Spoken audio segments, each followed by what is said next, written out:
this is Destiny with the Star Wars lens, like this really cool combination that hasn't been done before. I can't wait to take a Praxic Blade to Mars. Don't be a ridiculous fan, just stay cool. Wait, we gotta squat it up and play through. Oh, yeah.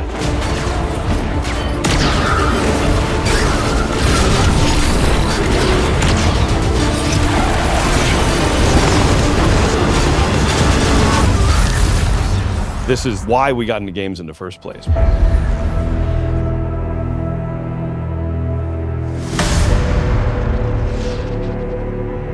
Early on, we developed this North Star, authentically Destiny, unmistakably Star Wars.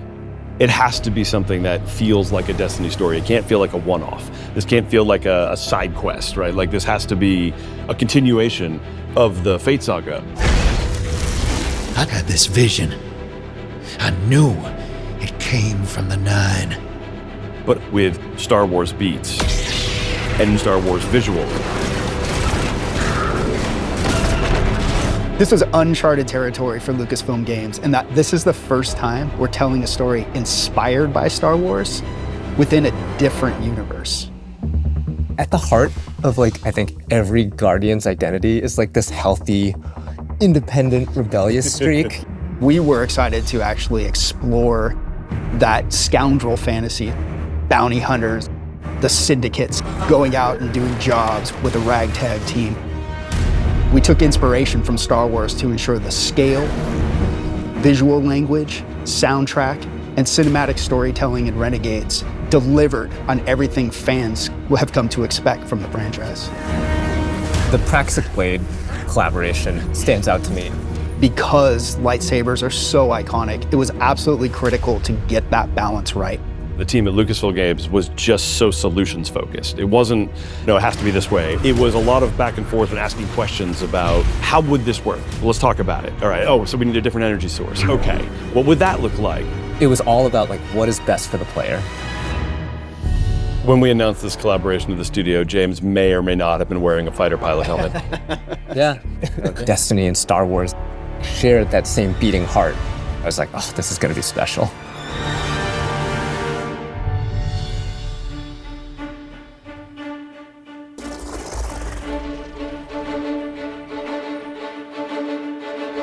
We were given such a unique challenge. How can we achieve the aesthetic and the feel of Star Wars without losing the narrative threads that we've created so far for Destiny at the same time? It wasn't until we found our footing with creating a foundation in Destiny that things started to click together. I remember the first time that we went down to San Francisco. We had this really big meeting where it was the Destiny narrative folks on one side and the Star Wars narrative folks on the other side. We broke the ice by just asking, what's the bad version of this? We had a really good laugh over what that looked like. And through that, we kind of uncovered that this should be the aesthetic, the vibe of Star Wars with the truth to Destiny's narrative that we knew needed to be there too.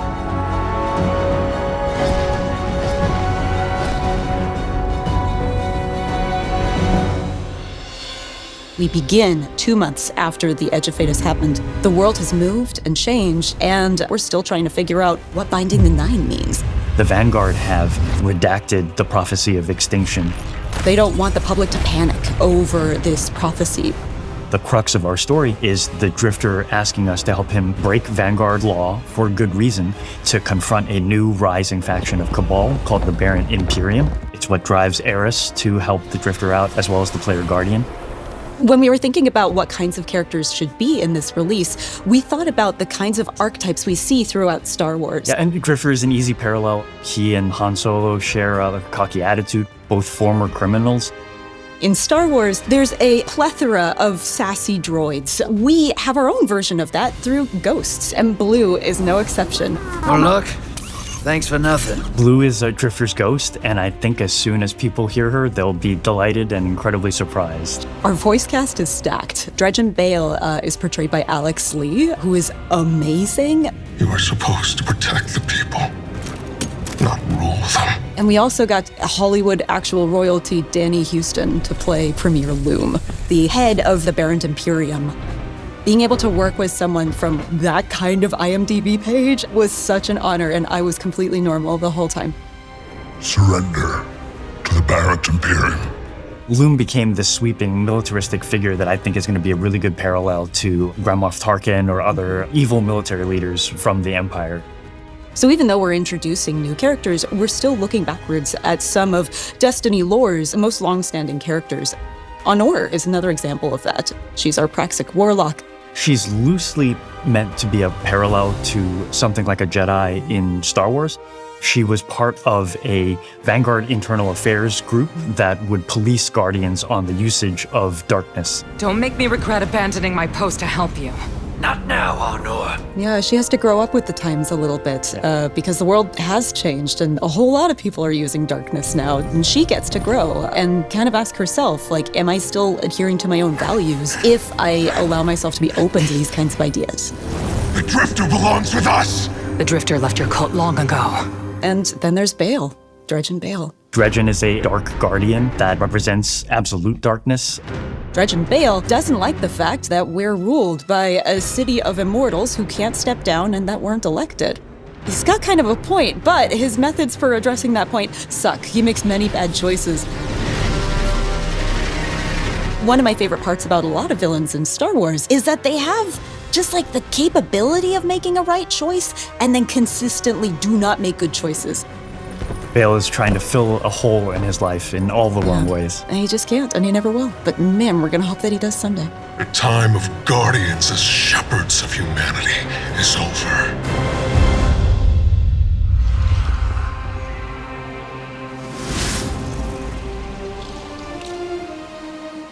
This has been an opportunity where you love Destiny, you love Star Wars, you want to do something with both. What are you going to put into it?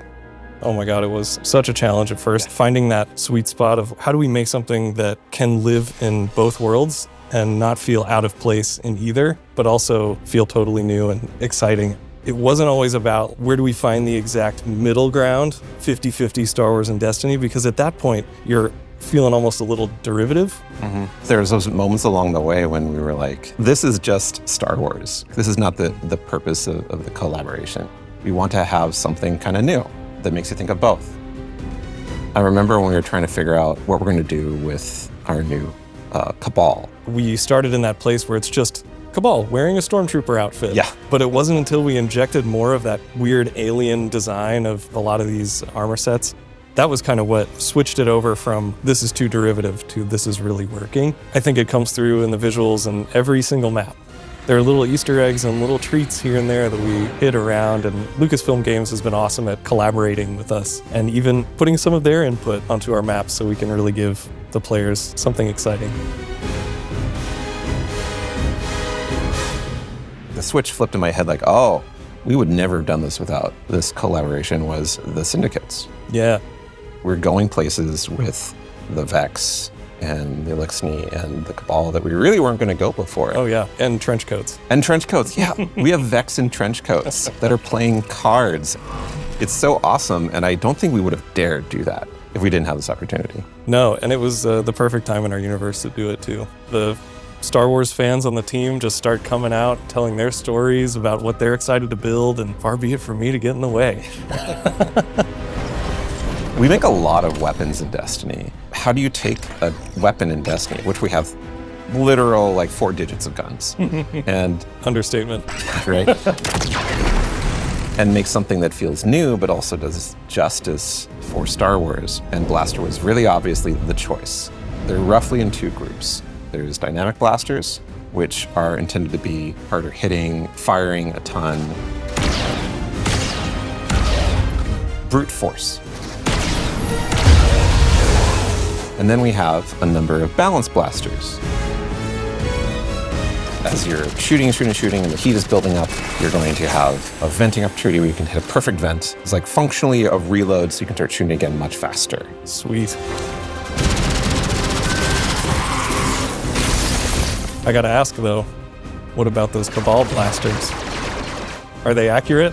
What difficulty are you playing on?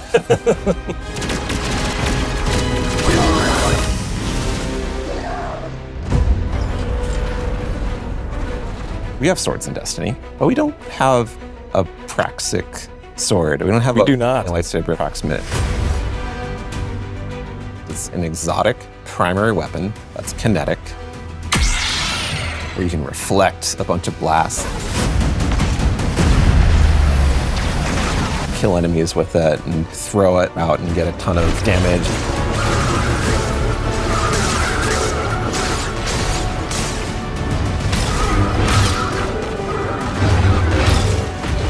Having the sandbox be able to explore this new ability ecosystem with Renegade abilities. We've taken so much of this opportunity and turned it into what we can grow.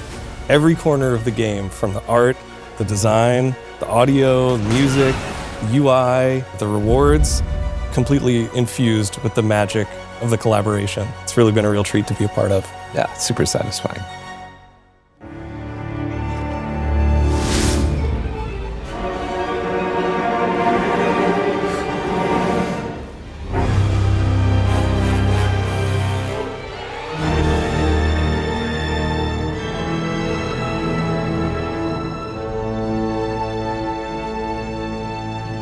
Good morning, everybody. Didn't mean to wake you up with that beat, sorry. The overarching theme for this was to create a score for this release that felt like it was cohesive as a whole. We're all talking to each other and collaborating with each other. We were able to explore different ways of orchestrating, different ways of writing with the orchestra that expand on the Destiny palette and make it fresh and new. When I look at the Star Wars scores, there were certain elements that naturally fit string flourishes or wood flourishes that would play into a certain moment. When it's like, oh, I know I want something to feel more Williams, so I'll push it, not this Williams, the John Williams. I'll push it more in that world. Another thing too is the amount of percussion. I had some ideas that felt more full-on Star Wars, and once you flesh out the percussion arrangement, it instantly sounds more Destiny as a result. For me, a lot of it was about framing, where when I use a lot of the Destiny themes, how I set them up and how I'm transitioning in and out of moments are much more Star Wars-y in terms of the harmony and orchestration. I think the most exciting part about this was the opportunity to work with these guys and Mike. You definitely made it a point to kind of bring us together and listen to each other's music. But Brendan, you wrote something with the most beautiful oboe solo in it, and it drives me nuts that I didn't think of it first. No one wanted to follow Brendan is what it came down to. Brendan's cues just sound amazing from the start.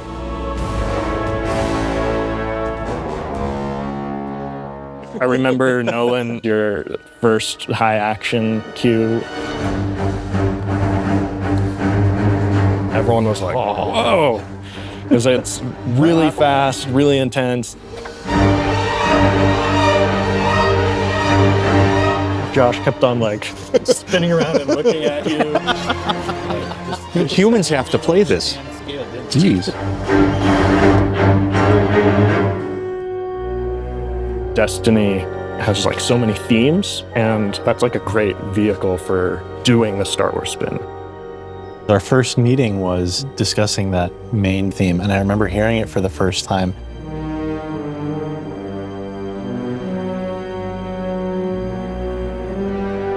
And everybody kind of perked up when we all heard it. We're all having ideas that were just a little bit different from one another. That was all sort of impacted what the final version of the theme was.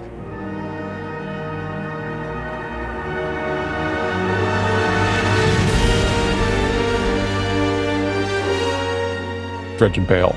That kind of teed off the main theme, and the fact that we were exploring the idea of this kind of anti-Guardian character set in this story of scoundrels. We wanted something that would be a backbone to tell a longer arc story. It has a layer of ominousness to it.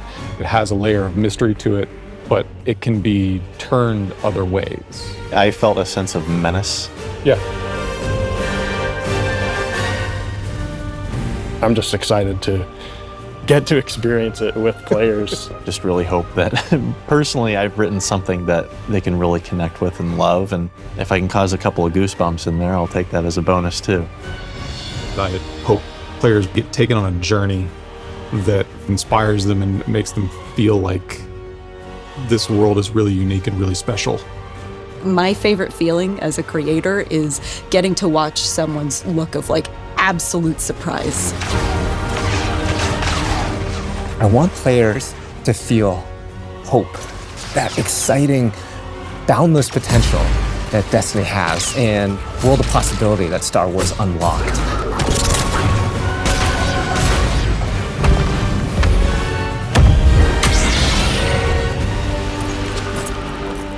I've been waiting so long for this.